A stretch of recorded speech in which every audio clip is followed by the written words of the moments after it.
안녕하세요. 오늘도 사연살롱을 찾아주셔서 감사합니다. 저는 올해로 39이 된 여성입니다. 이 나이쯤 되면 보통은 결혼을 한 지 좀 됐겠구나 싶으시겠지만 결혼은 작년에야 겨우 했네요. 제 나이 또래 친구들이 저보다 훨씬 일찍 결혼을 했다 보니 이 사실을 밝히면 다들 왜 결혼을 그렇게 늦게 했냐고 물어보시는데 많은 이유가 있겠지만 그중 하나는 성인이 되고 나서부터 재작년 때까지만 해도 정말 워커홀릭이라고 불릴 정도로 일만 하면서 살았던 것 같아요. 저는 남들보다 빠르다면 빠르고 느리다면 느리게 제 진로를 정했거든요.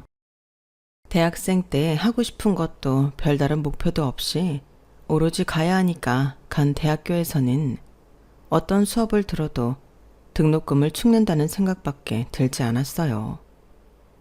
그래서 신입생 시절 내내 고민만 하다가 어느 날 갑자기 이렇게 살아선 안 되겠다는 생각이 들어 돌연 자퇴를 하고 1년 동안 하고 싶은 걸 찾다가 선택한 게 개발자의 길이었어요. 어릴 때부터 게임 개발에 관심이 있었거든요. 남들보다는 좀 늦은 감이 있다는 생각은 했지만 그때부터 열심히 공부를 했어요. 학력이 학력이었다 보니 처음부터 좋은 곳에 취직한 건 아니었고 스타트업에 취직해 일을 시작했는데 어쩌다 보니 초창기 멤버가 되어서 회사를 키우느라 정말 고생을 많이 했어요. 그래도 힘들게 취직한 만큼 다른 곳에 가고 싶은 생각은 없었고 하루하루 회사와 같이 성장하는 느낌이 성취감도 들고 좋더라고요. 그러다 보니 제 개인적인 시간을 가질 시간은 적었고 회사 일에 많은 시간을 투자하게 됐어요. 자연히 연애를 할 시간은 없었고 대신 성과를 어느 정도 올리게 되니 대표님과 사이가 돈독해졌어요. 회사가 어느 정도 크고 나서는 새로운 사업 확장을 추진하게 됐는데 어느 날 대표님이 그 사업의 리더로 저를 추천하셨죠. 윤 팀장이 맡아서 해보는 건 어때? 제가요? 능력 있고 사람들도 잘 따르잖아. 열정도 있고. 왜? 갑작스러워? 감사합니다, 대표님. 맡겨주시면 열심히 하겠습니다. 아니, 잘하겠습니다. 역시 윤 팀장이야. 대답부터가 다르다니까. 대표님이 맡긴 건 당시 유행하던 10대에서 30대 타겟의 심리 테스트 컨텐츠였는데 평소 저도 관심 있던 분야라서 일을 맡게 되니 그동안 해왔던 일보다 더 재밌더라고요. 노력하는 사람도 즐기는 사람은 못 이긴다고 팀원들과 협업하여 재미있는 컨텐츠를 고민하고 개발하다 보니 어느새 사람들이 이름만 들으면 다 알 정도로 인지도가 생겼어요. 광고가 많이 붙으면서 수익이 극대화됐고 회사에서는 저희 팀의 성과를 높게 쳐줘서 30 중반에 임원직까지 오르게 됐네요. 물론 제가 남들보다 일을 일찍 시작해 연차가 높고 회사가 스타트업인데다 창립 멤버라 가능한 직급이긴 했지만 그래도 드물게 고속 승진을 했다는 사실에 참 감격스럽고 뿌듯했어요.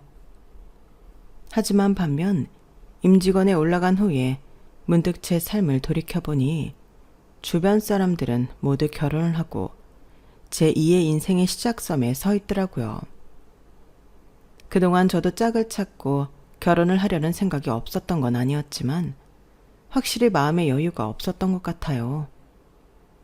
항상 애인보다는 일이 1순위였고 저는 그게 당연하다고 생각했어요. 인생을 함께할 동반자도 중요하지만 우선 제 인생을 제가 책임질 수 있어야 모든 외부적인 것들로부터 독립할 수 있다 믿었거든요.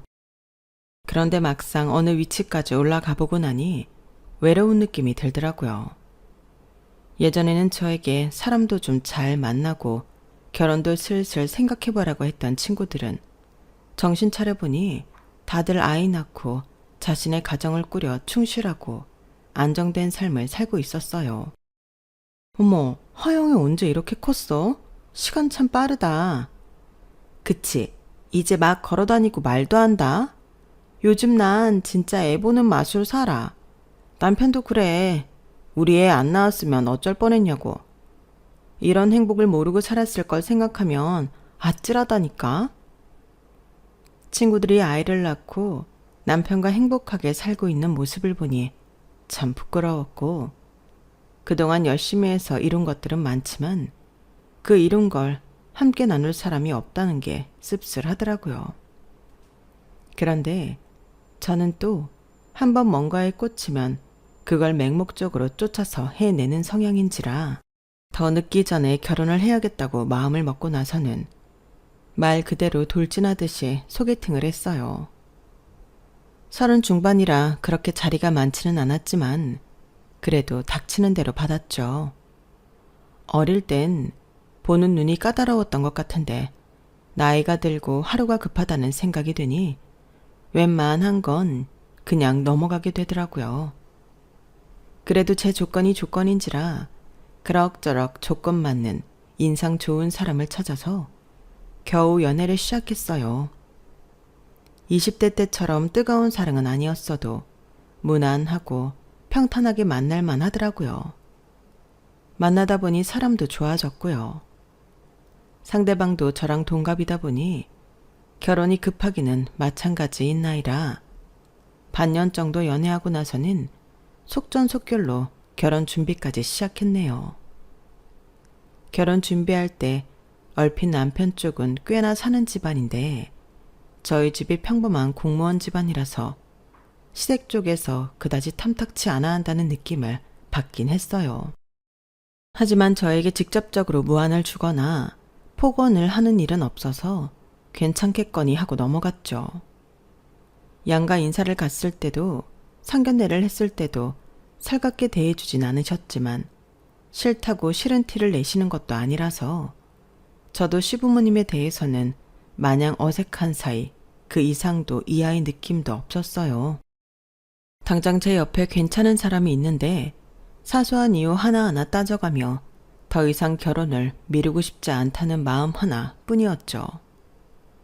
지금 와서야 하는 생각이지만 그때 제가 상황이 그렇게 급하지 않았다면 또 제가 목표가 생기면 경주마처럼 달리는 성향이 아니었더라면 시부모님에 대해 어느 정도는 미리 눈치챌 수 있었을까 싶은 생각이 드네요. 나중에 생각해보니 아주 사사하다고 생각했던 말투나 습관들이 온통 제가 며느리로 마음에 안 든다고 티를 팍팍 냈던 것처럼 느껴지더라고요. 하지만 그걸 실제로 처음 와닿게 느꼈던 건 유감스럽게도 결혼식 당일날이었어요. 와, 수영아, 진짜 예쁘다. 완전 공주님이네?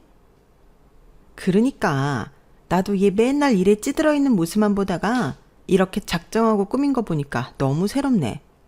너 내 친구 맞지? 야, 평소에도 이 정도까진 아니더라도 좀 꾸미고 다녀라. 사람이 너무 화사해. 내가 말했잖아. 얘가 꾸미면 이쁜 이목구비라니까? 고마워 얘들아. 나이 다 들고 결혼해서 자신감이 좀 없었는데 니네 덕분에 다 회복되네. 먼 길 와줘서 고마워.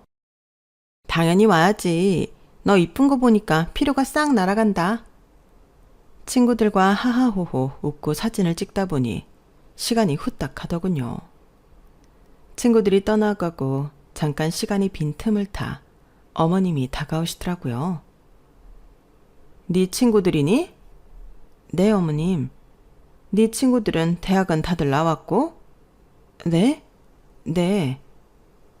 갑작스러운 질문에 어안이 벙벙해졌어요. 네 친구들 대학 나왔냐는 얘기가 결혼식 당일날 신부가 들을 만한 질문은 아니잖아요.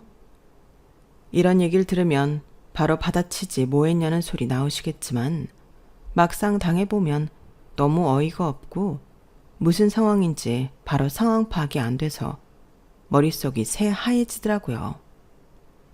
그래서 저도 대처를 한 박자 늦게 했어요. 어머님, 근데 갑자기 그건 왜요? 아니, 너만 대학 안 나온 건가 해서. 그러니까 그게 왜 궁금하신 건데요? 뭐? 얘 좀 봐라. 시애미가 좀 물어볼 수도 있지. 뭘 그렇게 예민하게 되묻고 그래? 네 친구들은 너랑 다르게 세련돼 보여서 그런다. 네? 지들이 더 세련되게 하고 와서는 촌스러운 웨딩드레스 입은 친구 보고 공준이 어쩌니 하는 거 보니까 좀 이상해 보이잖니. 쟤네도 대학을 안 나와서 안목이 없는 건가 했는데 옷차림을 보면 또 그런 것 같지는 않고 그래서 물어본 건데 왜? 내가 못할 질문했니? 어머님. 순간 머리 끝까지 화가 차올랐다가 금방 식혔어요. 어머님이 저에게 그렇게 적대적인 태도를 보인 것도 여태껏 처음이었고 여기서 화를 냈다가는 저만 손해라는 사실을 누구보다 잘 알았으니까요. 지금 생각해도 그 대처는 현명했던 것 같네요. 결혼식 당일날 신부 대기실에서 시모와 싸우고 있는 신부의 모습이라니 생각만 해도 너무 끔찍하지 않나요? 아무튼 욱하는 위기는 잘 넘겼지만 그렇다고 제 기분이 나아질 리는 없었어요.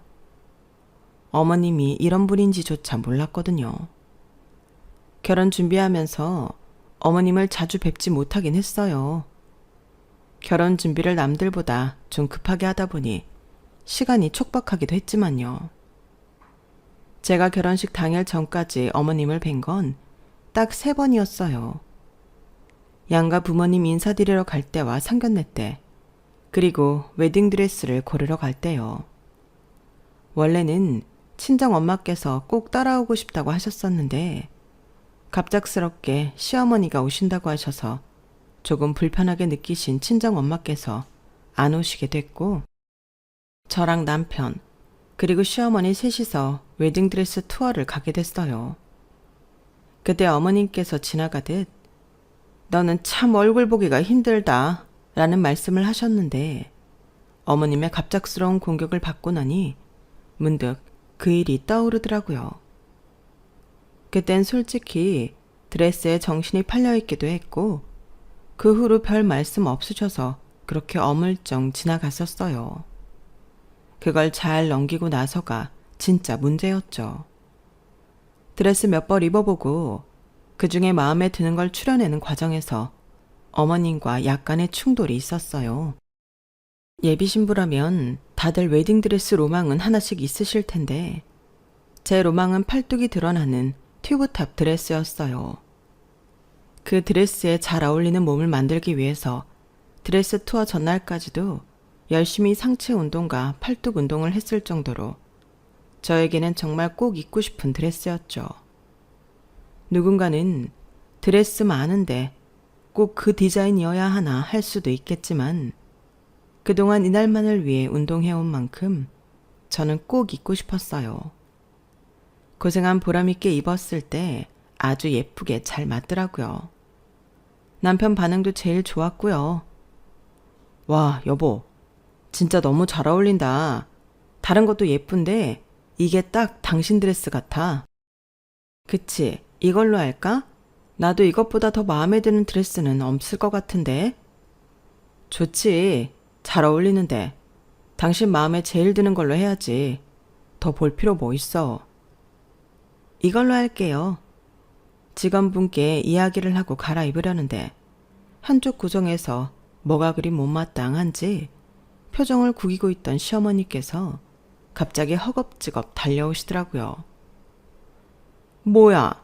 설마 이걸로 하려고? 네? 네. 왜 그러세요? 드레스가 이게 뭐냐?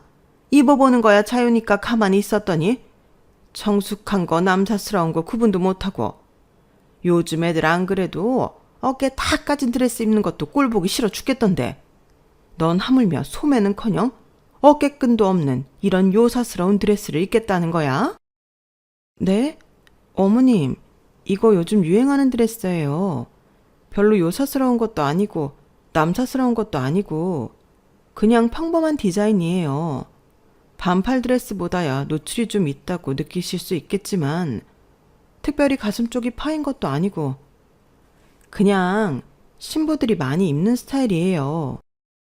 많이 입기는 너 내 나이가 되면 결혼식을 얼마나 많이 가는 줄 알기나 하고 하는 말이니? 이렇게 아무것도 없는 드레스 입고 결혼하겠다는 사람은 처음 본다. 예, 이럴 거면 이불로 몸을 둘둘 감싸고 결혼하지 그러니? 별로 다를 것도 없어 보이는데. 엄마, 무슨 말씀을 그렇게 하세요. 예쁘기만 한데.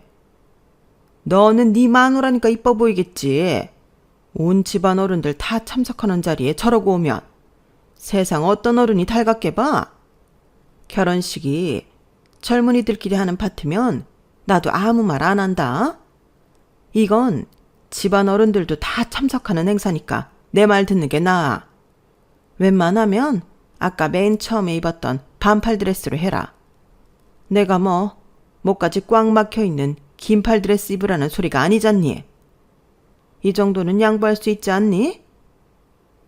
순간 숨이 꽉 막힌 듯 답답한 기분이 들었지만 애써 웃는 얼굴로 대답을 했어요. 어머님, 다른 건 다 양보해도 어떻게 웨딩드레스를 양보해요. 결혼식은 그래도 신부가 주인공인 날이잖아요. 이날만큼은 제가 원하는 거 있게 해주세요. 평소에 어머님이나 어른들 뵈러 갈 땐 당연히 단정하게 입죠. 한 번뿐인 결혼식인데 제 소원 좀 풀게 해주세요. 아니, 고작 그런 거 입는 게 네 소원이냐? 네, 다른 건 다 어머님 하자는 대로 해드릴게요. 드레스만큼은 그러려니 해주세요. 그래, 엄마. 엄마가 괜히 민감하게 구는 거라니까. 저 정도는 요즘 어딜 가나 다 입는 거야. 그러니까 내가 그냥 따라오지 말고 집에 있으라고 했잖아요. 오면 괜히 이리저리 간섭하고 싶지. 엄마 때문에 장모님은 딸 드레스 여러 벌 입어보는 거 구경도 못 하셨는데 원하는 드레스도 못 입게 하면 되나. 다행히 남편이 제 편을 잘 들어줘서 큰 갈등은 없었어요. 어머님은 남편의 말에 심기가 불편한 듯 헛기침 몇 번 하시고는 마음대로 해라. 마음대로들 해. 하고는 자리를 뜨셨거든요. 그렇게 가버리시니 제 마음이 편하진 않았지만 자신이 알아서 잘 달래보겠다는 남편의 말에 더는 신경을 쓰지 않았고 그 뒤로 결혼식 날 뵙게 된 거였어요.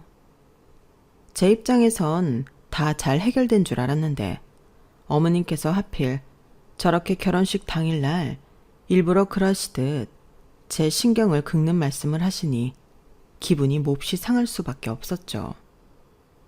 하지만 결혼식이 시작되고 나니 기분 나빴던 건 싹 잊혀졌어요. 눈물이 글썽글썽한 저희 부모님 얼굴을 보니 나빴던 감정은 싹 사라지더라고요. 사랑하는 사람들의 축하 속에서 버진 로드를 걷고 행복한 감정에 취해 있다가 결혼식이 다 끝나고 나서야 시어머니의 얼굴이 다시 제대로 보였어요. 기분 탓인지는 몰라도 그때 저를 바라보던 어머님의 표정은 아직까지 잊혀지지 않을 정도로 냉랭했어요. 어머님과 대놓고 싸운 것도 아닌데 저를 저렇게 대하는 이유를 도저히 모르겠더라고요. 만난 것도 손에 꼽아서 어머님과 제 사이에 에피소드라고는 고작 드레스샵에서 있었던 일이 전부인데도요. 그래서 신혼여행을 가는 비행기 안에서 남편에게 슬쩍 물어봤죠. 여보, 근데 어머님이 나 별로 안 좋아하셔? 응? 갑자기 그게 무슨 소리야?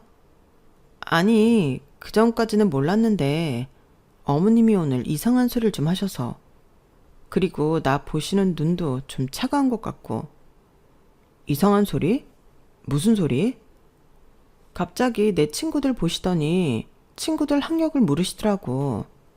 내 웨딩드레스 칭찬한 친구들 안목이 의심된다면서. 뭐? 엄마가 그랬어?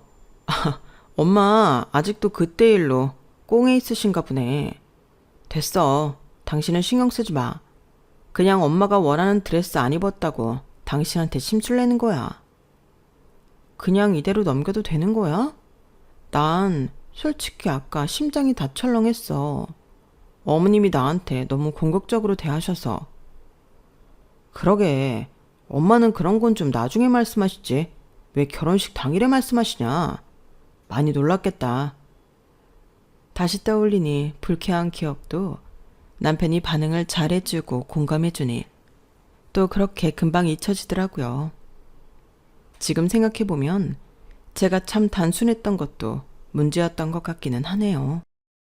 시어머니가 이상하다는 생각을 하기는 했지만 그때도 그렇게 심각하게 생각하지는 않았어요. 남편 말대로 그냥 잠깐의 심술이라고 생각을 했죠. 하지만 어머님은 제 어떤 점이 그렇게 마음에 안 드셨던 건지 결혼 생활이 본격적으로 시작되자마자 안 하시던 연락이 잦아지셨어요. 문제는 그 연락이 대부분 보통은 한참 자고 있을 새벽에 이뤄진다는 거였어요. 남편 말로는 어머님이 엄청난 아침형이라고 하더라고요. 새벽 4시에서 5시 사이에 전화가 오니 정말 미치겠더라고요. 게다가 전화 내용도 대부분은 시댁에 일하러 오라는 내용이었어요. 하루는 목요일 새벽에 연락이 와서 2일도 채 안 남은 시점에 이렇게 말씀하시더라고요. 예, 주말에 쉬지? 이번 주말에 김장할 거니까 11시까지 우리 집으로 와라. 어머님, 저 주말에 선약이 있어서요. 이제 막 잠에서 깨서 비몽사몽한 상태로 김장을 오라고 하니 거절은 해야겠고 머리가 안 굴러가서 적당한 핑계를 찾기가 어려워 선약 핑계를 댔더니 갑자기 어머님께서 호통을 치시며 노발대발 하셨어요. 뭐라고? 아니, 결혼한 여자가 어딜 주말에 약속을 잡아. 약속을 잡기는. 결혼을 했으면 첫째로 가정에 충실하고 두 번째로는 시댁에 충실해야지. 그깟 선약이 중요해. 토요일에 니네 형님들은 전부 다 참석한다. 설마 너만 쏙 빠질 생각은 아니지?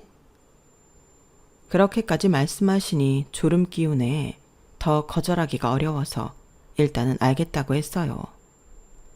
사실 선약은 없었고 그 주 내내 일에 시달리느라 토요일에 김장까지 하러 갈 엄두가 안 났었거든요. 그래서 거절을 하려고 했던 건데 형님들은 다 오신다고 하고 이렇다 할 명분이 없으니 울며 겨자 먹기로 나갈 수밖에 없겠더라고요. 그런데 막상 당일이 다가오니 약간 억울한 생각도 들더라고요. 너는 애가 손이 왜 이렇게 느려? 집안일 한 번도 안 해봤니? 니네 형님들 좀 봐라. 얘네가 세 포기 할 동안 한 포기 붙잡고 있는 게 말이 되니? 하기 싫은 티 내는 거야. 어머님, 막내 동서가 아직 일이 익숙치 않아 그래요. 하다 보면 속력이 붙겠죠. 처음이니까 너무 다그치지 마시고 봐주세요. 첫째 형님께서 저를 나무라시는 시어머님을 진정시켜 주시는데 속에서 뭔가 울컥하더라고요. 저희 남편은 삼형제 중 막내여서 제 위로 2명의 형님이 계셨는데 2분 다 전업주부셨거든요.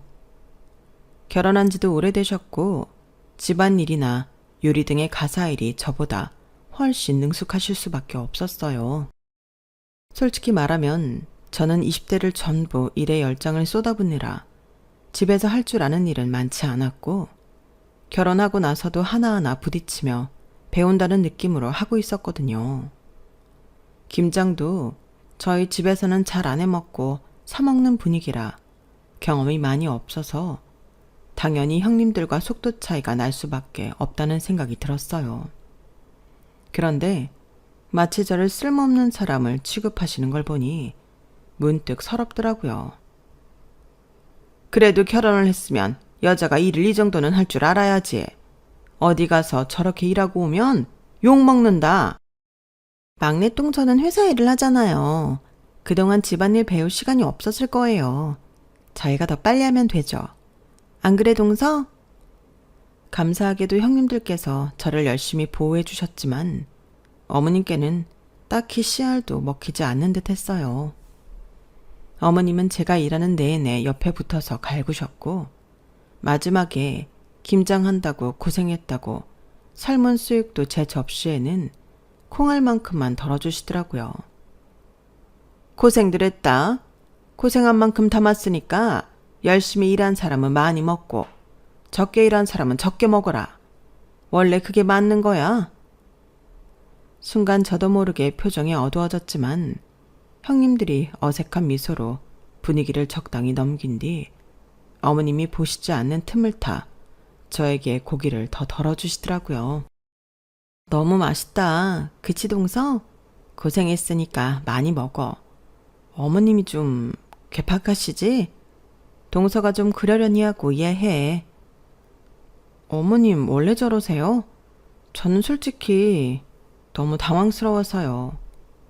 그러게 동서는 직장인이니까 우리보다 못하는 게 당연한데 우리도 사실은 시집 처음 왔을 때 일 못해서 어머님한테 엄청 혼나면서 배웠어.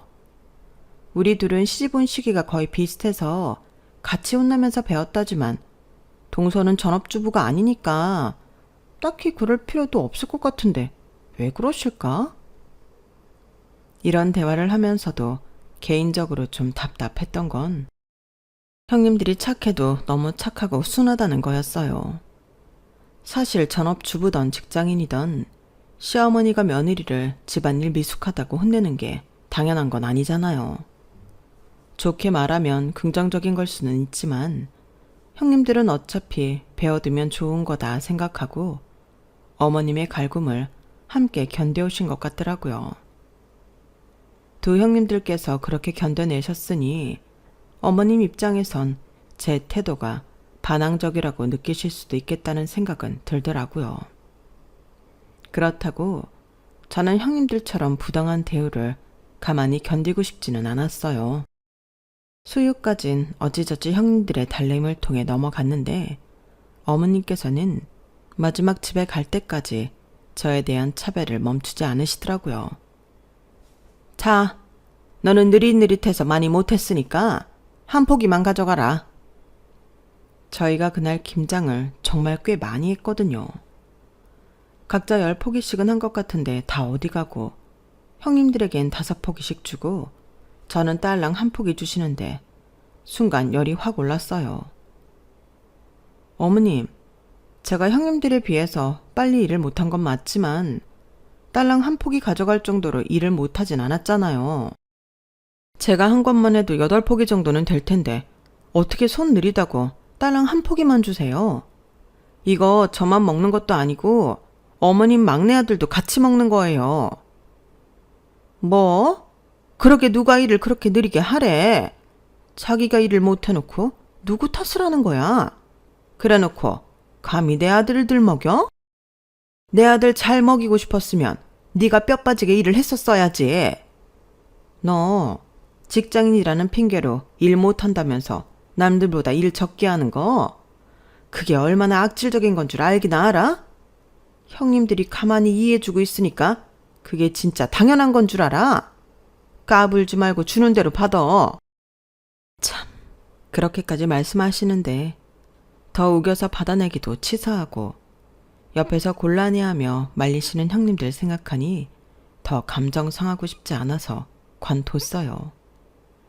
그냥 다음부터는 오지 말아야겠다는 생각뿐이었죠. 하지만 어머님은 이런 식으로 하루 또는 이틀 전 새벽에 일방적인 통보로 시댁에 집합시키는 일이 점점 잦아지셨어요. 하루는 김장, 하루는 대청소, 하루는 집안 수리 등등 핑계는 셀 수도 없이 다양하더라고요. 형님들 다 오는데 설만 너만 안 올 거냐는 압박 때문에 몇 번 더 참석했지만 저도 회사 일이 바빠지는 시즌이 다가오니 더 이상은 무리해서 나가고 싶지 않더라고요.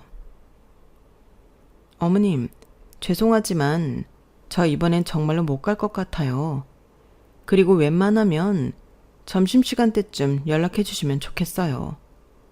저는 이때 전화를 받으면 너무 일찍 깨서 일할 때 너무 힘이 들어요. 부탁 좀 드릴게요. 뭐? 내 살다 너처럼 회사 다닌다고 유세 떠는 인간은 처음 본다. 형님들은 이 시간에 전화 받을 거 다 받고도 찍소리를 안 하는데 혼자 뭐? 점심시간 때 연락을 하라고?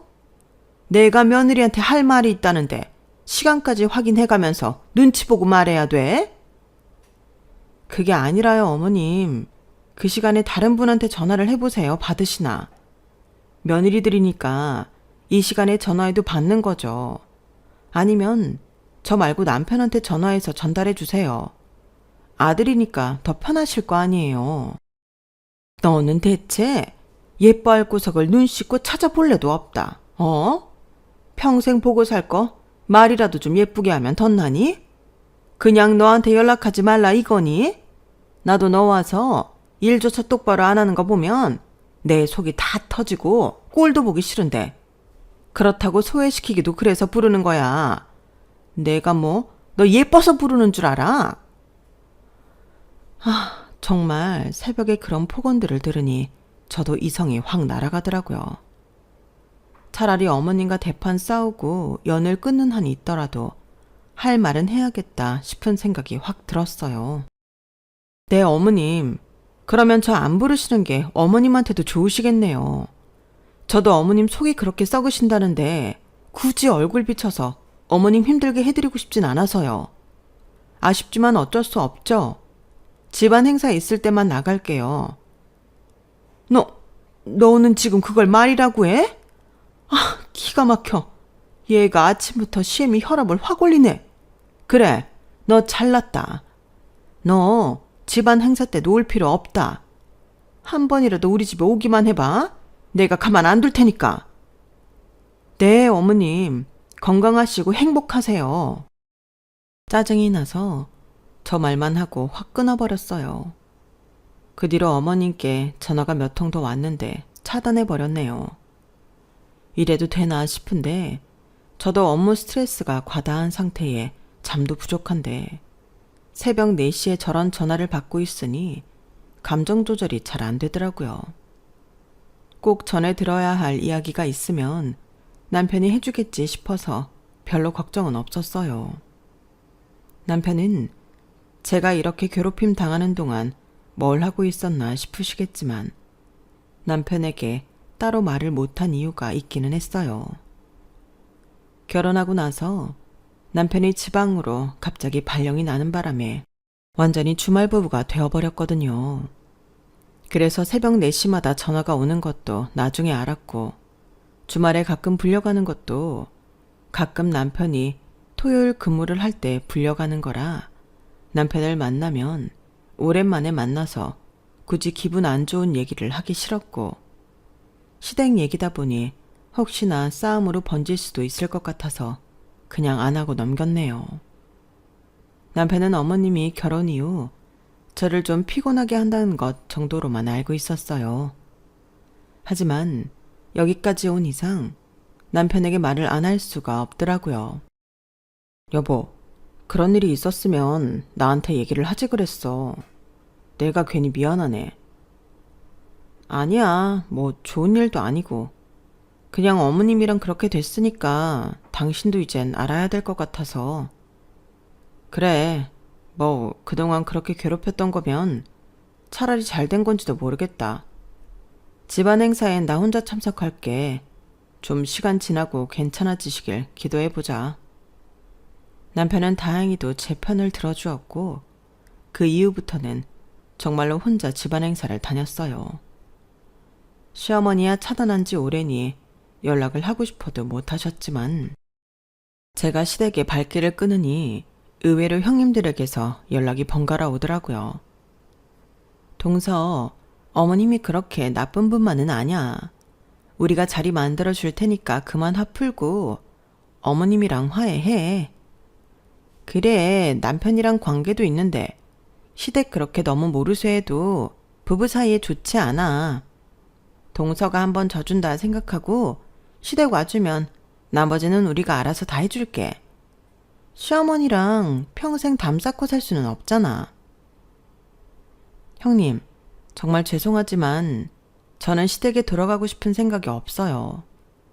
어머님이랑 담 쌓고 사니 오히려 새벽 전화도 안 받아도 되고 주말에도 쉴 수 있어서 좋은데요. 그래도 동서가 일 못하는 건 사실이잖아. 우리도 어머님한테 일 많이 배웠어. 동서도 집안일은 좀 제대로 배워놔야지. 네?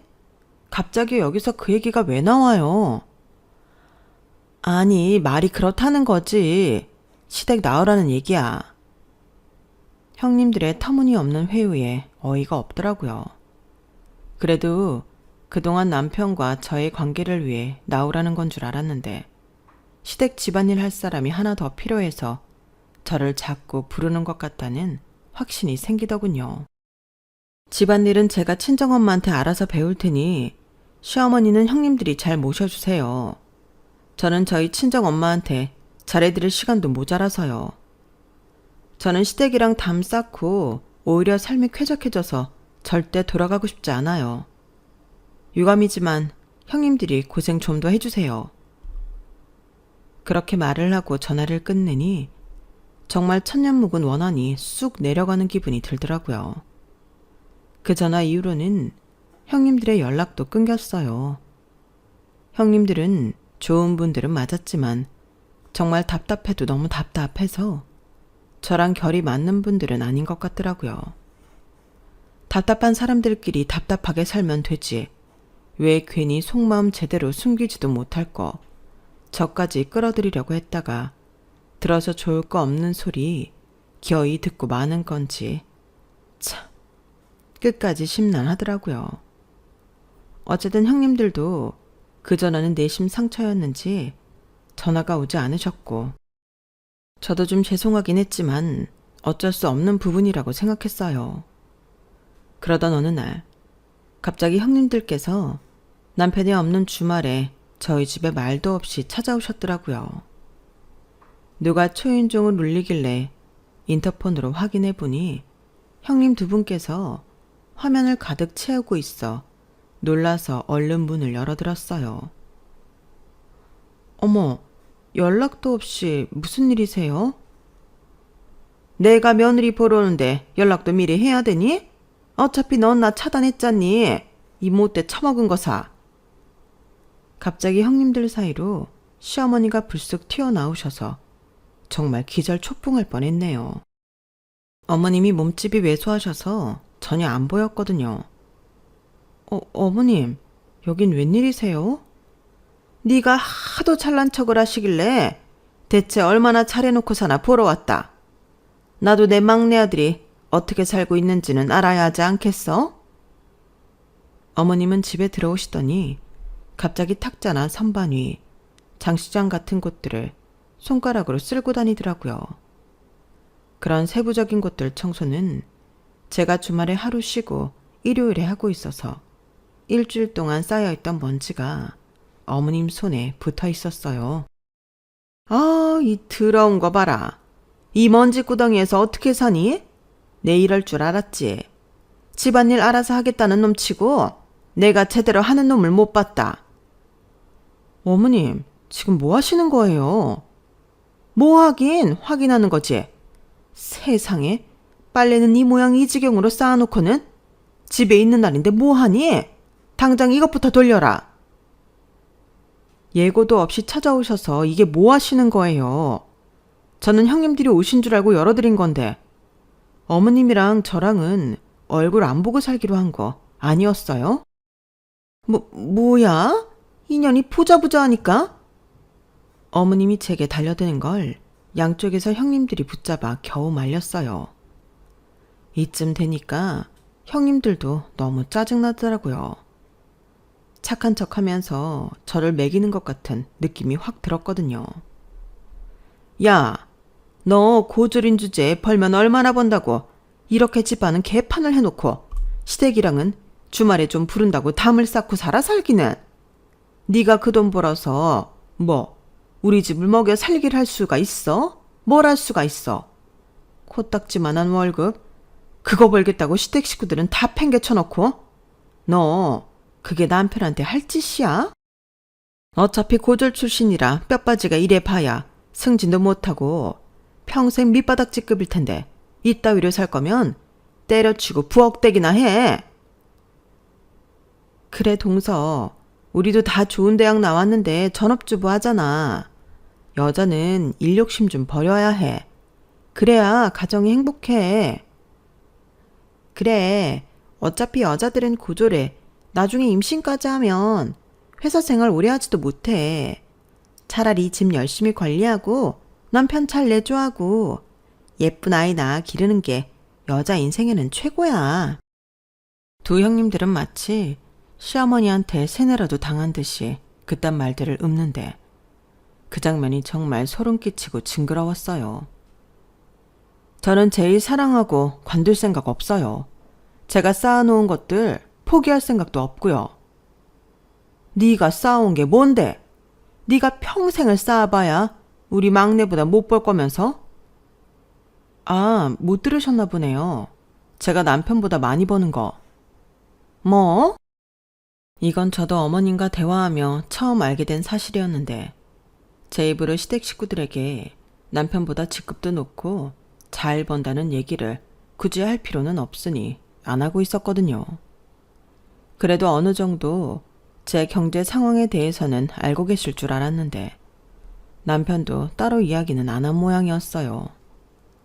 어쩐지 벌어오는 돈이 얼마고 제 연차의 직급이 얼만데 주구장창 고졸타령만 해서 어이가 없었는데 저를 그렇게 무시 못해서 안달난 이유를 알겠더라고요. 이렇게 연 끄는 마당에도 다짜고짜 집에 찾아와서 사랑 기분을 기어이 망쳐놓는 꼴을 보니 다시는 그런 소리 못하게 한번 콧대를 뭉개놔야겠다는 생각이 들었어요. 뭐? 네가 막내보다 많이 벌어? 어이가 없어서. 막내는 너보다 훨씬 버젓한 대학 나와서 정석 코스 밟은 애야. 너 뭐 어디 연봉 1억은 받고 얘기하니? 그것도 못 받으면 사람이 아니지.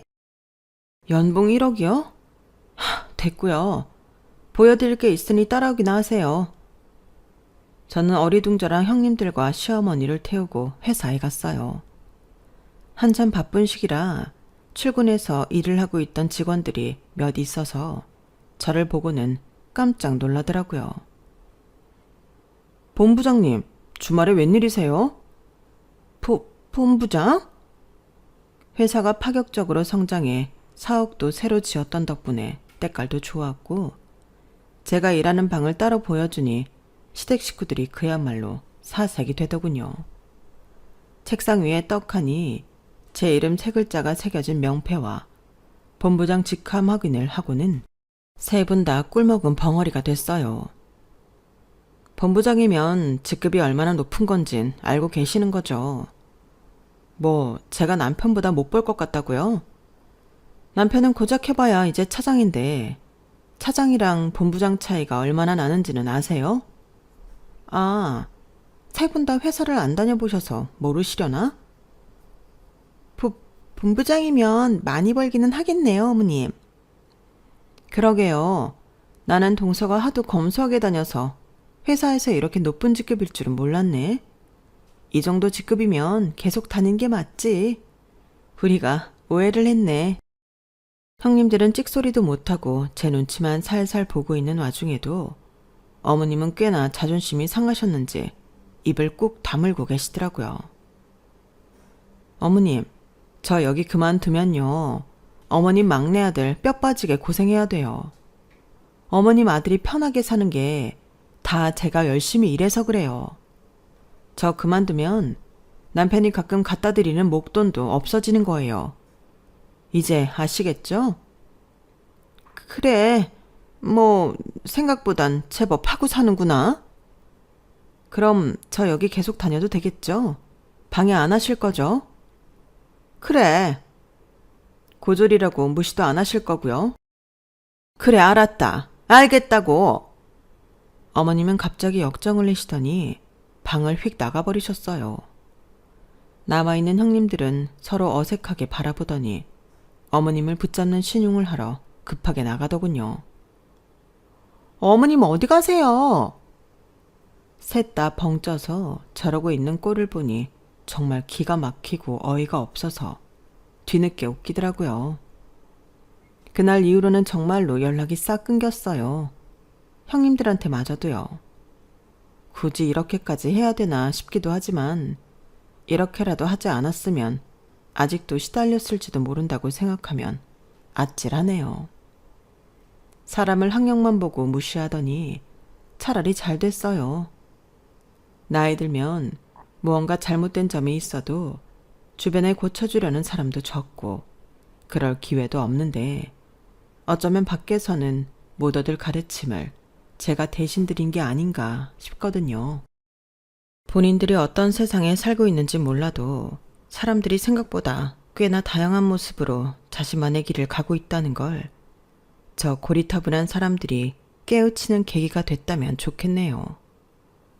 그럼 며느리들과의 관계도 더 좋아질 수 있을 텐데요. 제 이야기는 여기까지입니다. 소중한 가족들과 소중한 마음 나누시면서 행복하셨으면 합니다. 여러분, 사연 댓글에 응원과 현명한 조언 부탁드려요. 좋아요와 구독은 저에게 큰 힘이 됩니다. 오늘도 좋은 일 가득하세요.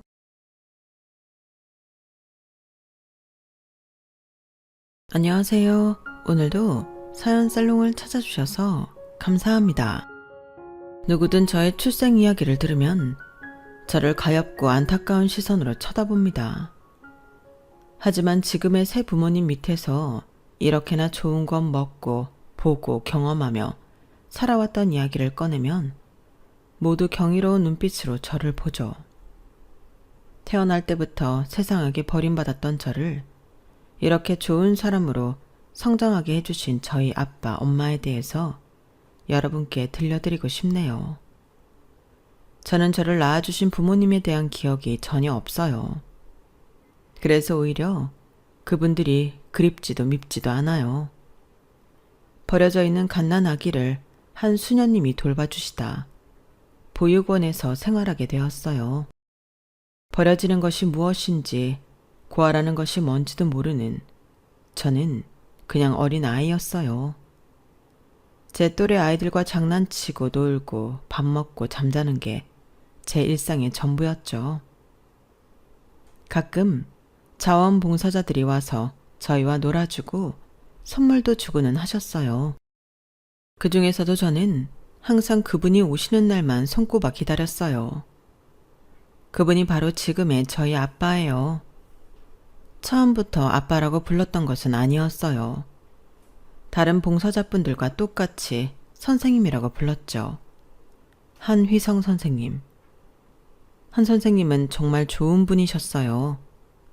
그 많은 아이들 이름 한 명 한 명 다 외우시고 항상 다정하게 불러주셨어요. 그리고 항상 저희가 기죽지 않게 얼마나 사랑스럽고 축복받은 아이들인지 잊지 않고 계속해서 이야기해주고는 하셨어요. 보육원의 아이들 모두 한 선생님을 좋아했지만 저는 정말 많이 선생님을 좋아했어요. 그 어릴 때도 한 선생님을 보며 이런 생각을 하고는 했거든요. 만약 나한테도 엄마 아빠가 있다면 이런 느낌일까? 한 선생님이 우리 아빠였으면 좋겠다. 그래서 저는 아주 적극적으로 선생님을 많이 따르기도 했어요. 그런 느낌을 선생님도 받았는지 저를 입양해 당신의 자녀로 크게 해주고 싶다는 속내를 보육원에 비쳤고 저는 그렇게 선생님의 6번째 자녀가 되었어요. 어진이가 선생님이라고 부르고 싶으면 그렇게 해도 되고 아빠라고 부르고 싶으면 아빠라고 불러도 돼. 우리는 이제 한 가족이 된 거야. 우리 잘 지내보자. 저는 망설임 없이 아빠라고 곧잘 부르며 따랐고 5살 나이에 새 가족이 생겼어요. 아빠에게는 제 위로 5명의 자녀가 더 있었어요. 첫째 오빠와 둘째 언니는 아빠가 낳은 친자식이었고 셋째 언니, 넷째 오빠, 5째 오빠, 그리고 막내인 저까지 모두 보육원이나 고아원에서 입양해온 자식들이었죠. 갑자기 생긴 대가족에 저는 다가가기 망설였지만 천성이 착한 첫째 오빠와 둘째 언니가 집에 잘 적응할 수 있도록 많이 도와줬어요. 어진아, 괜찮아. 지금은 낯설겠지만 우리 모두 가족이야. 만약에 힘들거나 불편한 것 있으면 언제든 얘기해. 알았지? 나머지 언니 오빠들도 모두 모난 곳 없이 착해서 저는 금방 식구들과 융화될 수 있었어요. 보육원에서는 항상 아빠만 봤지만 집에 오니 엄마도 세상 너무 좋은 분이셨어요. 우리 어진이 손 씻고 밥 먹을까? 오늘 엄마가 어진이 좋아하는 치즈 스파게티 준비했어요. 보육원의 생활도 크게 나쁘지는 않았지만 정말 따뜻하고 좋은 사람들로만 가득 찬 이 집은 천국같이 느껴졌죠. 엄마와 아빠는 저희 남매가 입양하라는 사실에 움츠러들지 않도록 많이 배려해주고 누구보다 잘 챙겨주셨어요. 저희는 사회가 만들어준 또 다른 가족이 된 셈이죠. 나중에 한 사실이지만 아빠와 엄마는 저까지 입양할 계획은 없었다고 해요. 왜냐하면 그때 이미 아빠는 50살, 엄마는 44살이라는 적지 않은 나이였거든요. 게다가 제 위로 이미 5명의 자녀를 두기도 했었고요. 어쩌다 저까지 한 가족이 되어서 8식구가 탄생하게 된 거죠. 제가 들은 엄마는 아빠와 결혼한 뒤로 계속 전업주부였고 아빠는 완전 슈퍼맨이었어요. 똑똑하고 영리한 아빠는 일찍이 한 명문대에서 교육학 교수직을 맡고 계셨어요. 아빠와 달리 작은 아빠는 사업을 시작하셨고요. 그러다 작은 아빠의 회사 규모가 커지자 아빠에게 도움을 요청해 고문 자격으로 회사 운영에도 어느 정도 책임을 지고 계셨고요. 아빠의 그러한 노력으로 저희는 경제적인 면에서 크게 부족한 것 없이 잘할 수 있었어요. 저희가 살던 곳은 6남매가 각자 자기 방을 쓸 수 있을 정도의 추울 때는 따뜻하고 겨울 때는 시원하게 지낼 수 있는 큰 집이었어요. 남매들이 하고 싶어하는 공부들도 다 지원받으며 잘한 덕에 모두 자기 분야에서 알아주는 전문가가 될 수 있었죠. 그렇다고 저희가 사치스럽게 큰 것은 아니에요. 아빠와 엄마는 자만하지 말고 겸손하게 그리고 절약하며 살아야 한다고 늘 강조하셨어요. 두 분의 충만한 사랑과 훌륭한 교육관 아래서 저희 6남매는 올바르고 정직한 사람으로 컸어요. 아빠는 대학에서 수업하는 것만으로도 시간이 부족해서 작은 아빠 회사가 자리를 잡은 후부터는 고문직을 그만하고 싶어 하셨어요.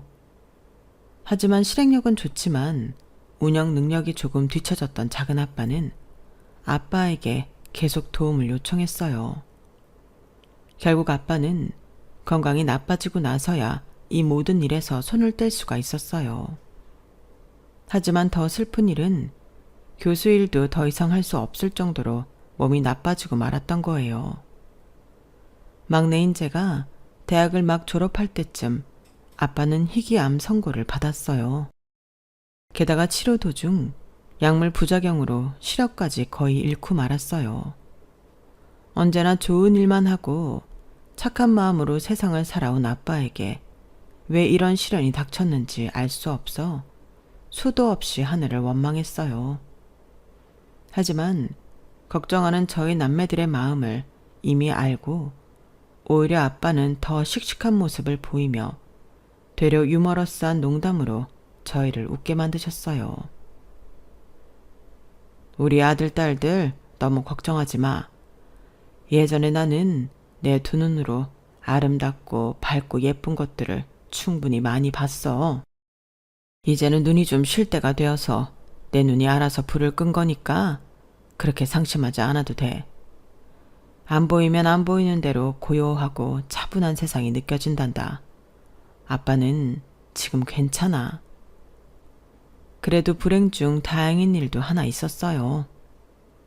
아빠가 시력은 잃었지만 암의 진행이 생각보다 느리고 약해 꾸준히 치료와 검사만 받으면 오래 살 수 있다는 것이었어요.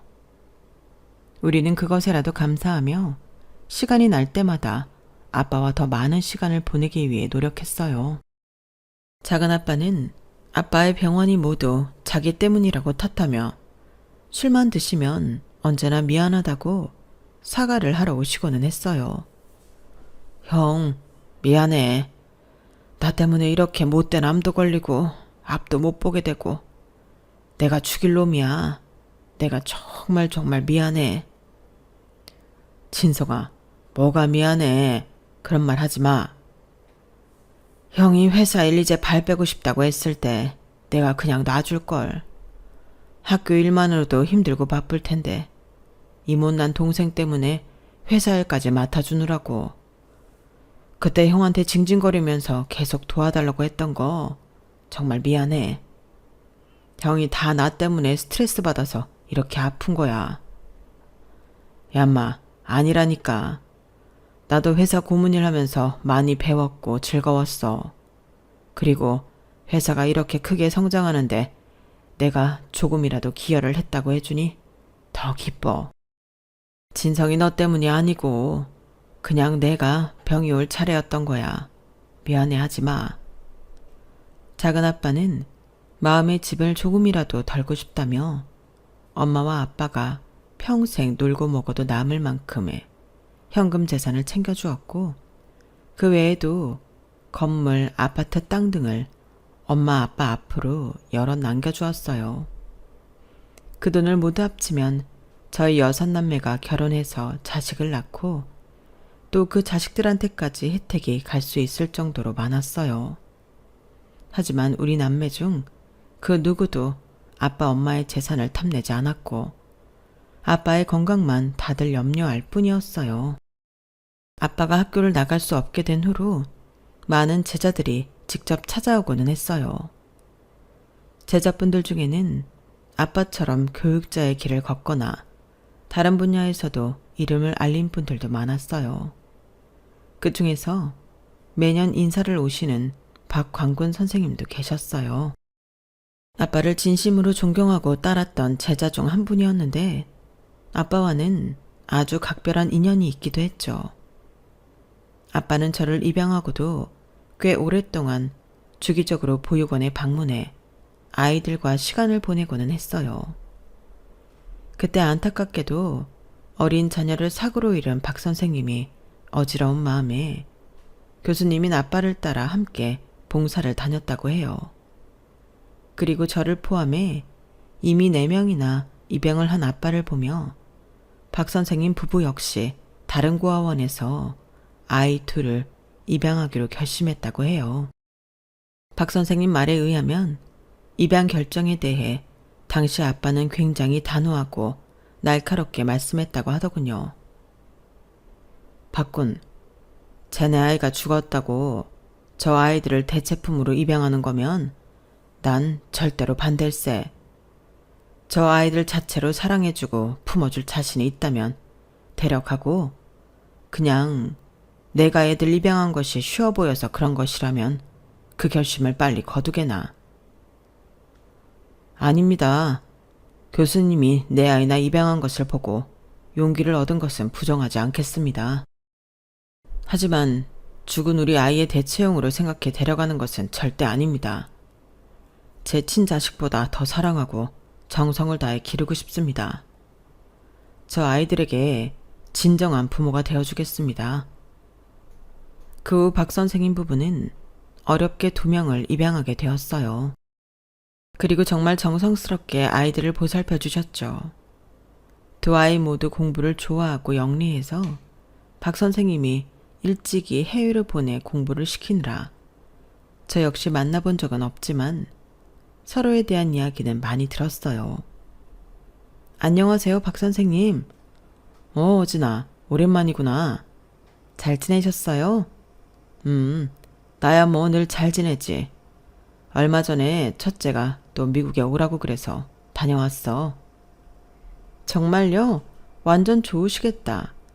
성공한 딸들이 뭐 1년에 수도 없이 미국 와서 쉬면서 여행하시라고 효도도 하고 저도 아빠만 건강하시면 없고 어디든 다닐 수 있을 것 같아요.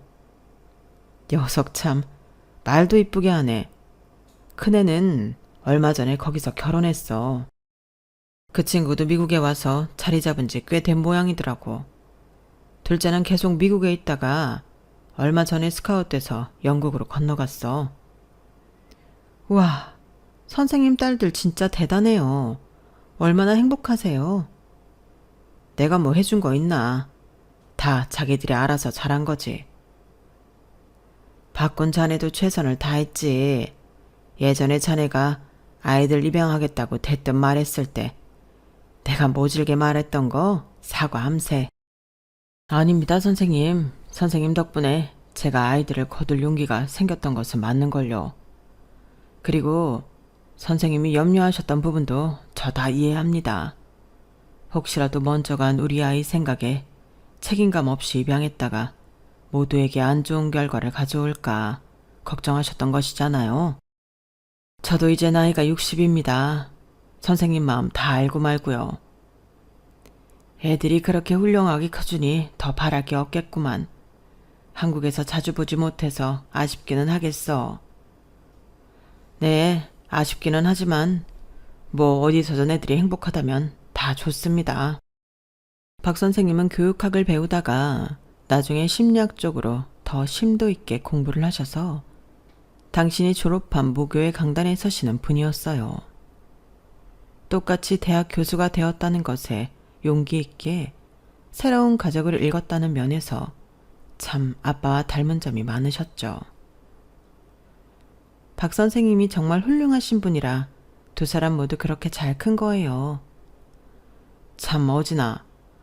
그렇게 오랜 세월을 알고 지냈는데 우리 애들이랑 한 번을 못 만났지?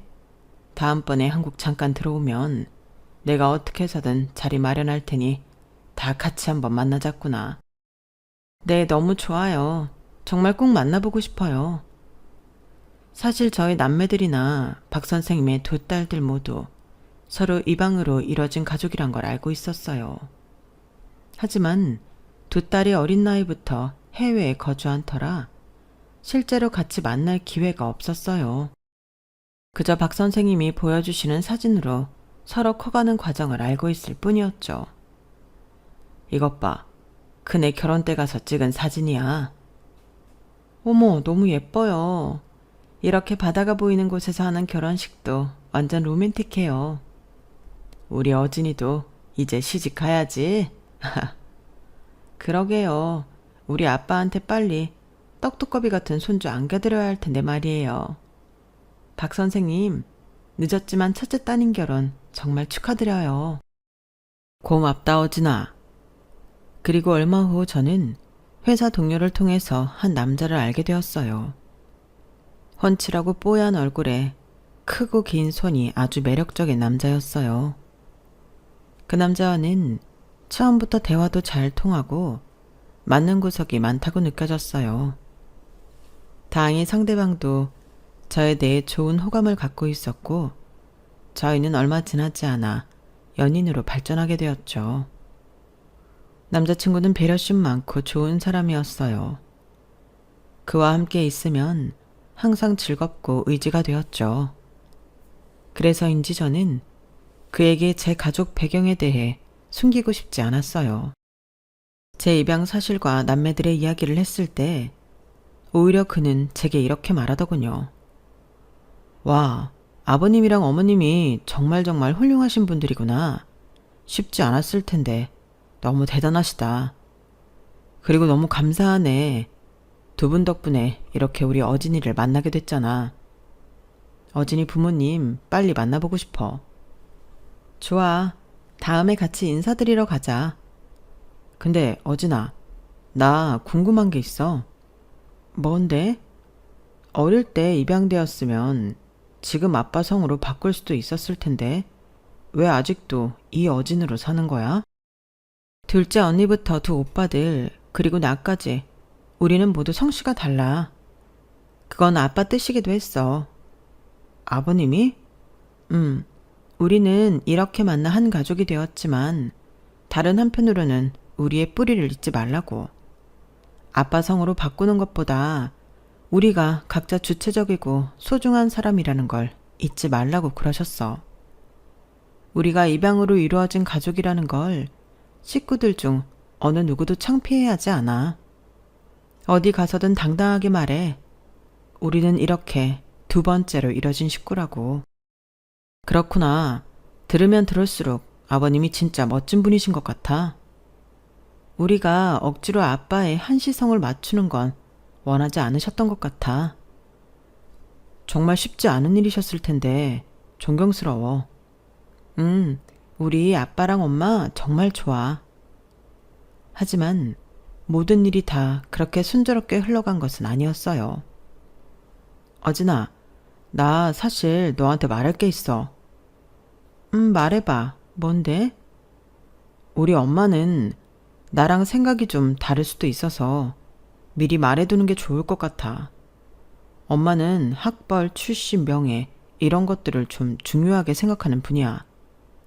나는 네 가족이 어떻게 이루어졌든 하나도 상관없지만 엄마는 조금 삐뚤게 보실 수도 있어. 혹시 그런 일이 생기더라도 내가 최대한 막을게. 어진이 너는 상처받지 않았으면 좋겠어. 준수 씨 어머니는 좀 생각이 다르시구나. 그럴 수도 있지. 사람마다 중요하게 여기는 게 다르니까. 그래서 내가 일찍이 집에서 독립한 이유도 바로 그런 거였어. 엄마랑 내가 사람을 보는 기준에서 너무 충돌이 많아서 많이 힘들었거든. 그랬구나. 미리 말해줘서 고마워. 혹시 나를 안 좋게 보신다 해도 어머님을 나쁜 사람으로 생각하지는 않을게. 이해해줘서 고마워.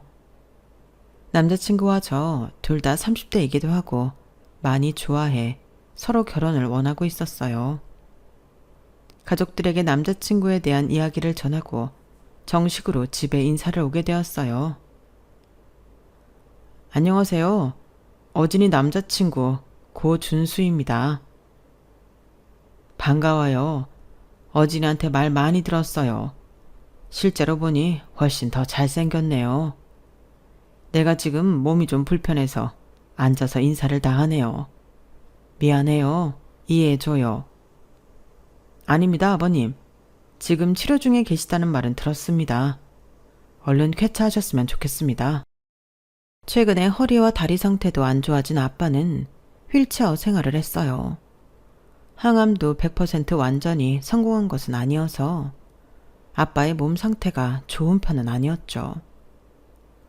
아버님, 어머님, 제가 어진이를 아주 많이 좋아합니다. 두 분께 어진이와의 결혼을 허락받고 싶어서 이렇게 왔습니다. 아이고, 준수 씨가 엄청 급했나 보네. 이렇게 앉자마자 결혼 얘기를 꺼내고. 아, 죄송합니다. 제가 실수를. 아니에요. 농담이에요, 농담. 아빠는 남자친구의 손을 잡으며 말했어요. 정말 고마워요. 우리 어진이 많이 사랑해줘서. 어진이 잘 부탁할게요. 그럼 허락해 주시는 건가요? 감사합니다. 감사합니다. 많이 아끼고 사랑해 주겠습니다. 아빠와 엄마는 남자친구의 듬직하고 믿음직스러운 모습에 안심이 된 것 같았어요. 엄마는 제 손을 잡고 눈물까지 글썽이셨어요. 우리 딸이 언제 이렇게 커서 시집을 다 간다고. 잘 커져서 고마워, 진아.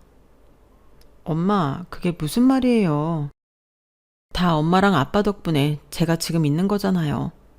잘 키워주셔서 정말 감사합니다. 남자친구가 인사 온 그날 우리 모두 기분이 너무 좋아 남매들과 다 같이 술도 한잔하고 노래방까지 가서 신나게 놀았어요. 어진아, 너희 식구 정말 다 좋은 분들이다. 나도 아주 오랜만에 이런 가족의 정을 느낀 것 같아. 우리 집은 들어가기만 해도 정적이 대부분인데. 우리가 결혼하면 우리가 또 새로운 가족이 되는 거잖아. 내가 잘할게. 고마워, 어진아. 며칠 뒤 저는 남자친구 집에 인사를 가기로 했어요. 남자친구에게 사전에 들은 어머니의 정보도 있고 해서 조금 긴장이 되더군요. 저희 왔어요, 엄마. 그래. 들어와요. 안녕하세요. 이어진입니다. 서글서글한 인상의 남자친구와는 다르게 매서운 눈매를 가진 그의 어머니의 시선이 머리부터 발끝까지 하나하나 다 꽂히는 것이 느껴졌어요. 이렇게 초대해 주셔서 감사합니다. 초대? 준수가 소개시켜줄 사람 있다고 해서 부른 거긴 한데, 우리 애랑 결혼을 생각하고 있는 사이라고? 네, 서로 많이 좋아하고 있습니다. 예쁘게 봐주시면 좋겠습니다. 예쁘게 보고 안 보고는 좀 더 들어봐야 할 것 같고. 엄마! 남자친구는 계속해서 어머니에게 말조심을 부탁하며 안절부절을 했어요. 하지만 어머니는 신경 쓰지 않는 듯 계속해서 질문을 이어가더군요. 내가 말을 좀 놔도 되죠? 네, 말씀 편하게 하세요. 어진 씨는 대학은 어디 나왔을까? A대학 졸업했습니다. 그렇구나. 우리 준수는 그보다 높은 N대학 나온 거 알지? 네, 알고 있습니다. 직장은 어디 다니고? 지금은 외국계 기업에서 글로벌 마케팅 일을 하고 있습니다. 외국계면 영어는 좀 하겠네? 유학을 간 것은 아니라 유창한 실력은 아니지만 업무에 지장은 없을 정도로 하고 있습니다. 엄마, 무슨 사람 취조해요. 그만하세요. 얘는 우리 큰아들이랑 결혼하겠다는데 엄마가 이런 것도 못 물어보니? 남자친구는 역시 이럴 줄 알았다는 듯 고개를 절레절레 흔들었고 저는 괜찮다며 미소로 답했어요. 형제 자매는 다 대학은 나왔니?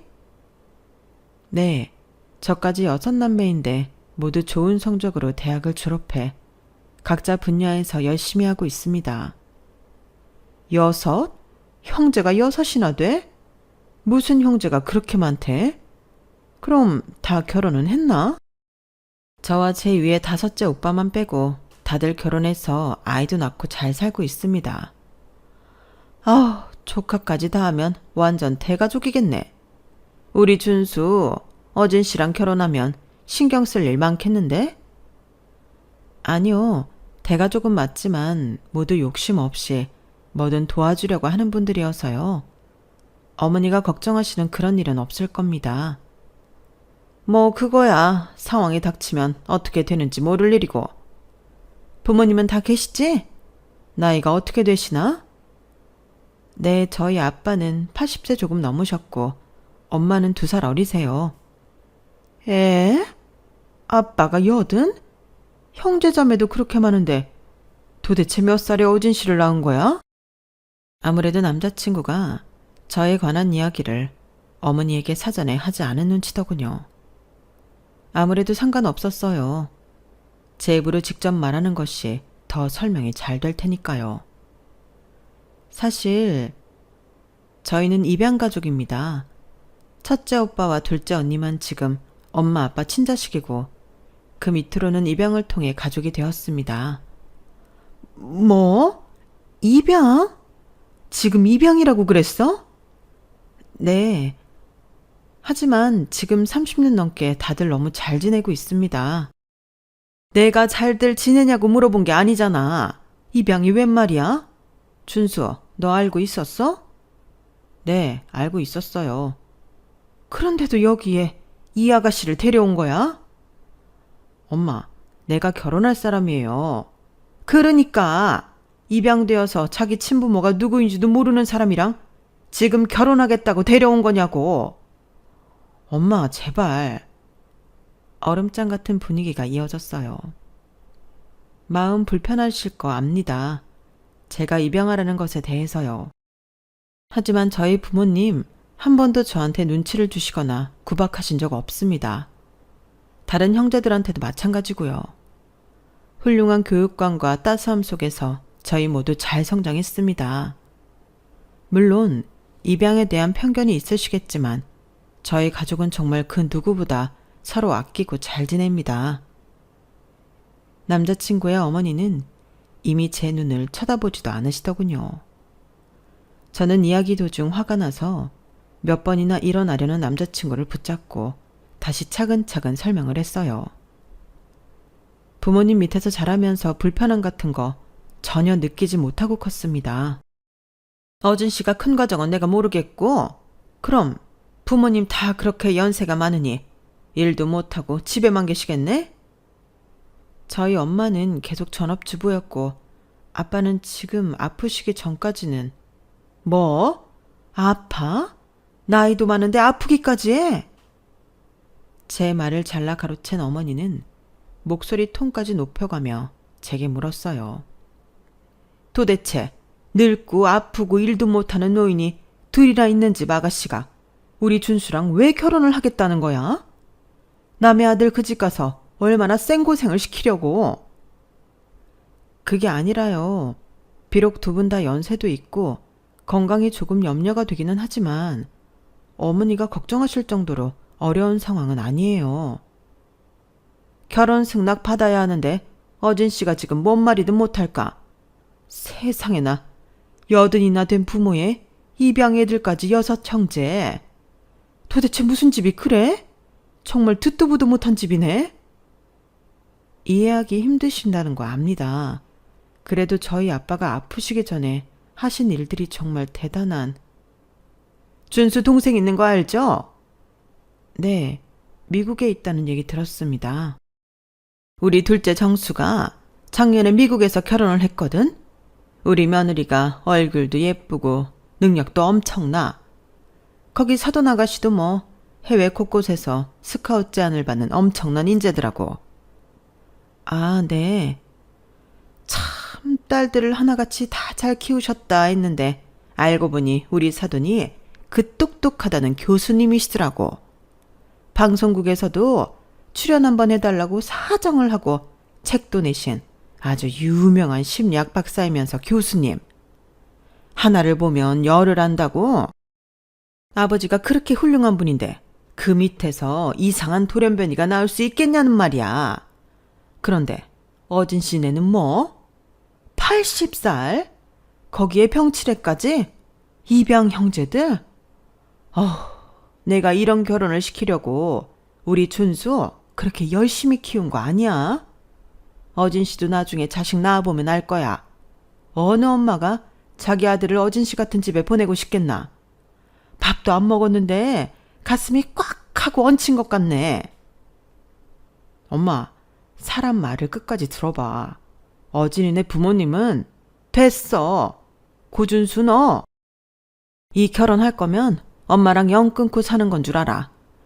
뭐 하나 마음에 드는 구석이 있어야 말이지. 난 방에 들어갈란다. 그렇게 제 말도 남자친구 말도 끝까지 들을 생각이 없는 어머니는 찬바람이 불도록 쌩하니 방문을 세게 닫고 들어가시더군요. 남자친구는 화가 나 얼굴이 울그락불그락 해지고 말았어요. 당장 문이라도 부술 기세에 저는 남자친구를 데리고 그냥 그 집에서 조용히 나왔어요. 어진아, 미안해. 아무리 생각해도 엄마가 진짜 너무 심한 것 같아. 뭐 말이라도 들을 생각을 해야 말이지. 나중에 어머니도 좀 진정하시면 다시 말씀드리자. 그냥 지금은 입양 80살 환자 이런 단어에 꽂히셔서 아무것도 귀에 안 들어오시는 것 같아. 너희 아버님 어머님이 얼마나 좋은 분들인데. 우선 준수 씨도 좀 진정해. 시간을 두고 천천히 말씀드리자. 나도 마음 문을 여실 수 있도록 차근차근 다가갈게.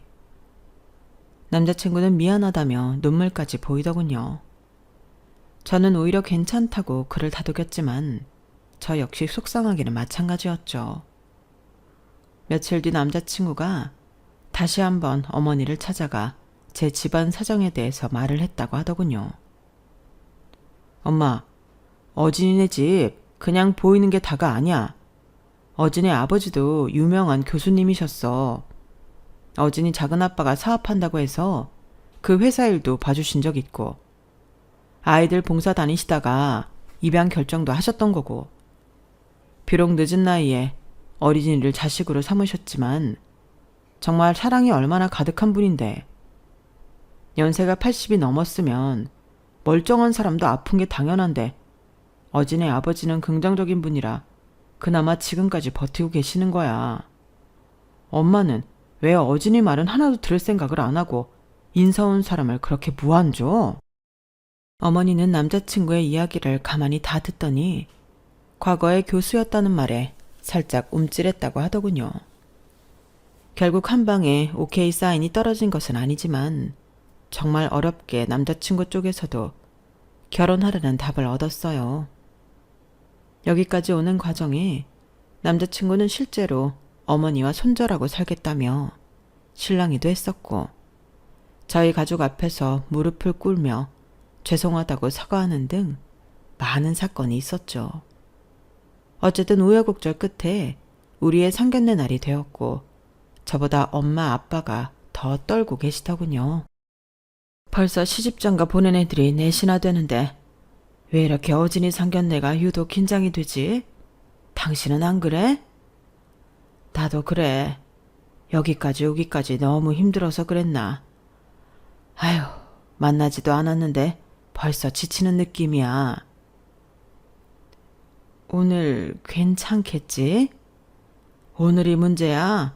고서방은 너무 좋은데 시어머니 자리가 저래서 괜히 우리 어진이 가서 고생만 하는 거 아닌가 몰라. 우선 잡은 약속이니까 오늘 가서 다시 한번 우리가 잘 봅시다. 이를 갈고 상견례에 나온 건 엄마 아빠도 마찬가지였어요. 사실 남자친구만 아니었으면 내 딸이 더 아까우니 당장 때려치우라고 했을 결혼이지만 남자친구가 워낙 우리에게 잘해 여기까지 온 거라고 봐도 모방했거든요. 상견례 장소에 도착하기 전 남자친구에게 전화가 걸려왔어요. 어진아, 약간 돌발 상황이 생겼는데 내 동생 정수랑 재수씨 얼마 전에 미국에서 들어온 거 알지? 이번에 한 달 정도 있다가 간다면서. 엄마가 오늘 우리 상견례 자리에 둘도 같이 가자고 하도 그래서 인원이 둘 늘 것 같아. 갑자기 이렇게 돼서 미안해. 아니야. 우리도 언니 오빠 같이 가는데 뭐. 준수 씨 동생 부부 한 번도 못 봤는데 이번 기회에 같이 보면 좋지. 난 괜찮아. 정말? 이해해줘서 고마워. 그리고 미안해. 나 10분 뒤에 도착이야. 이따 식당에서 봐. 어차피 가족끼리 다 만나면 좋은 자리고 해외에 있어 얼굴 보기 힘든 동생 내외가 마침 한국에 나와 같이 본다고 하니 저는 오히려 괜찮다고 생각했어요. 엄마와 아빠, 언니, 오빠에게도 이 사실을 알리고 식당에 들어섰어요. 남자친구 가족이 먼저 도착한 듯 했어요. 프라이빗 룸의 문이 열리고 저희 식구들이 인사를 하며 들어갔어요. 휠체어에 탄 아빠를 보며 남자친구 어머니는 못마땅한 얼굴을 하더군요. 안녕하세요. 어진이 애미 애비 되는 사람입니다. 아, 예. 우리 식구의 인사를 떨떠름하게 받은 시어머니는 누가 묻지도 않았는데 옆에 있는 둘째 아들과 며느리부터 소개시키느라 바쁘더군요. 여기 미국에서 사는 우리 둘째네예요. 마이크로소프트 아시죠? 우리 아들이 거기 본사에 있고 여기 이 예쁜 며느리도 국제 변호사라서 엄청 바쁜데 이번에 저보러 온다고 다들 힘들게 시간 빼서 온 거예요. 그렇군요. 아주 훌륭한 자제분들이시네요. 그런데 제가 사전에 이미 알고 오긴 했는데 어진 씨 부모님 두 분 실제로 뵈니까 더 나이가 있어 보이네요. 아, 부끄럽습니다. 휠체어라도 빨리 졸업하고 싶은데 그게 마음대로 안 되네요. 그때였어요. 남자친구 어머니의 속사포 같은 말 때문에 아직 인사도 나누지 못한 준수 씨의 동생 부부가 어정쩡하게 서 있다가 갑자기 아빠를 향해 묻더군요. 한휘성 선생님? 아빠 이름을 부른 건 다름 아닌 남자친구의 재수 씨였어요. 듣던 대로 정말 미인이었고 귀티가 줄줄 흘렀어요. 제가 한휘성이긴 한데 저를 아시나요? 그제서야 여자는 앞불스하는 얼굴로 고개를 숙이더군요. 우리 모두 남자친구의 재수 씨가 어떻게 우리 아빠를 아는 건지 놀란 눈으로 쳐다보고 있었어요. 여자는 자신이 뭔가 실수한 듯 눈치만 살피다 급히 룸 밖으로 뛰어나가더군요. 상황 파악이 안 돼서 다들 눈만 꿈뻑꿈뻑 거리고 있었어요. 아니, 제가 무슨... 여자의 얼굴이 아주 낯선 느낌은 아니었지만 어디서 만났는지 전혀 기억이 떠오르지 않았죠. 결국 그날 상견례는 이상한 사건으로 어설프게 마무리하게 됐고 저 역시 진짜 이 결혼은 안 되는 것인가 하고 슬픈 생각이 차오르더군요. 얼마 후 남자친구가 직접 집으로 찾아왔고 우리 식구들에게 진심으로 사과를 빌더군요. 그러면서 아주 놀라운 이야기를 들려주었어요. 아버님, 어머님, 그날은 정말 너무 죄송했습니다. 괜히 제 동생네 부부까지 와서 다시 한번 사과드립니다. 아니야, 고서방. 우린 괜찮네. 그런데 도대체 고서방 재수씨라는 분은 왜 그랬는지 물어봤어? 아버님 제자분 중에 박광자, 군자 성함을 가진 분이 있나요? 내 오랜 제자야. 지금도 연락하고 잘 지내고 있지? 그런데 박군은 왜? 저희도 이번에 알았습니다. 재수씨가 입양아라는 사실을요. 입양아? 준수씨, 그게 무슨 말이야? 박 선생님은 또 어떻게 알고? 재수씨가 박광군이라는 분의 큰딸이야. 이름은 박선하고 동생은 박현아로 같이 입양되었다고 하더라고. 뭐? 그럼 박군 딸이 고서방 재수씨였단 말이야? 세상에 이런 우연이? 생각해보니 박 선생님의 두 딸을 사진으로만 봤지 실제로 본 건 처음이라서 한눈에 알아볼 수 없었던 거예요. 박 선생님이 틈만 나면 딸들에게 아빠 사진을 보여주며 당신의 은인이고 저에 대해서도 이야기해줬던 것이에요. 아빠가 눈에 익은 선아 씨는 자신도 모르게 아빠의 이름을 불렀던 거죠. 더 큰 문제는 본인이 박 선생님에게 입양된 것임을 비밀로 하고 있었던 거예요. 박 선생님은 두 딸을 입양한 사실을 알리고 싶었으나 자녀들이, 특히 큰딸인 선아 씨는 마침 박 선생님과 성씨도 같고 해서 자신의 과거를 알리기 싫어했다는 것이죠. 하지만 사진에서 많이 본 아빠의 이름을 자기도 모르게 불렀고 아차 싶어 황급히 자리를 뜬 거예요. 자신이 입양하라는 것을 남자친구의 어머니를 포함해 남편에게도 말하지 않았던 것이에요. 그러다 어느 날 갑자기 들켜버리자 쏜살같이 어쩔 줄 모르고 식당을 뛰쳐나갔던 거죠. 만나보고 싶었던 박 선생님의 딸을 그런 자리에서 만나게 될 줄은 꿈에도 몰랐죠. 며칠 뒤 선아 씨와 박 선생님이 미안한 얼굴로 집을 찾아왔어요. 선생님, 어진아, 미안하구나. 우리 선아 때문에 그날 곤란했다고 말은 들었다. 정말 죄송합니다, 선생님. 저 때문에 불편을 끼쳐드려 죄송합니다. 박군, 이러지 마. 우리한테 미안할 게 뭐 있어. 그나저나 선아가 시댁에서 곤란하지는 않았는지 걱정이 되네. 네, 시댁에서도 제 사정을 이해해 주시고 제 사과까지 모두 받아주셨어요. 제 개인적인 욕심 때문에 정말 죄송합니다. 선아 씨와 박 선생님은 연신 머리를 조아리며 어쩔 줄 몰라 했어요. 선아는 제 딸이 된 순간부터 저와 성이 같다며 좋아했었어요. 어디 가서 친딸이 아니고 입양이 되었고 이런 사실을 밝히지 않아도 된다고 했거든요. 그런데 시댁에까지 밝히지 않았을 줄은. 선아 씨가 울먹이며 말했어요. 저는 진짜 제 아빠라고 생각해서 어디 가서 그런 얘기 하고 다니기 싫었어요. 하지만 한때의 어리석은 제 욕심에 이렇게 모두를 곤란하게 만들 줄은 정말 몰랐어요. 죄송합니다.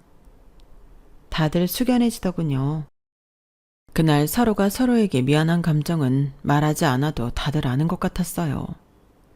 누구도 잘못한 것이 없는데 모두가 고개가 들어지지 않더군요. 얼마 뒤 남자친구의 어머니한테 따로 만나자란 연락이 왔어요. 약속한 카페에 도착하니 전과는 사뭇 다른 환한 표정의 어머니가 저를 반기더군요. 어진 씨, 우선 내가 진심으로 사과할게요.